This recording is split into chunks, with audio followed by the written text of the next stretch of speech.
Budget অধিবেশনের দিনক্ষণ ঘোষণা কেন্দ্রের কোন কোন বিষয়ে জোর দেবেন অর্থমন্ত্রী? আগামী 31 জানুয়ারি থেকে শুরু হচ্ছে সংসদের বাজেট অধিবেশন। যৌথ অধিবেশনে রাষ্ট্রপতি দ্রৌপদী মুর্মুর ভাষণের মধ্য দিয়ে অধিবেশন শুরু হবে। পরদিন শনিবার 1 ফেব্রুয়ারি বাজেট পেশ করবেন কেন্দ্রীয় অর্থমন্ত্রী নির্মলা সীতারামন। মনে করা হচ্ছে বাজেটে বিশেষ জোর দেওয়া হতে পারে কৃষক সমস্যার উপর। কেন্দ্রের নরেন্দ্র মোদী সরকারকে যদি এই পর্যন্ত কোনো গণ আন্দোলন বিব্রত করে থাকে সেটা কৃষক বিক্ষোভ।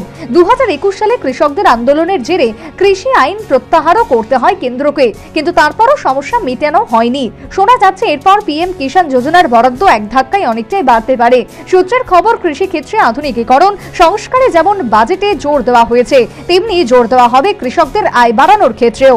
এছাড়া কিভাবে কৃষি, ক্ষুদ্র ও ছোট শিল্প ক্ষেত্র, এমএসএমই এবং উৎপাদন ক্ষেত্রকে আরো শক্তিশালী করে তোলা যায়, এই সব ক্ষেত্রগুলি থেকে কিভাবে আরো বেশি মাত্রায় কর্মসংস্থানের সুযোগ তৈরি হতে পারে সেই বিষয়েও দিশা দেখাতে পারে বাজেট। এবারের বাজেটে কর ছাড়ের হার বাড়ানো হতে পারে, এমনকি নয়া আয়কর আইনও আনা হতে পারে। বাজেট অধিবেশনের দুটি পর্যায়ের প্রথম ভাগ 31 জানুয়ারি থেকে শুরু হয়ে 13 ফেব্রুয়ারি পর্যন্ত চলবে। মাঝে বিরতির পর আবার 10 মার্চ থেকে 4 এপ্রিল পর্যন্ত বাজেট অধিবেশনের দ্বিতীয় পর্যায় চলবে।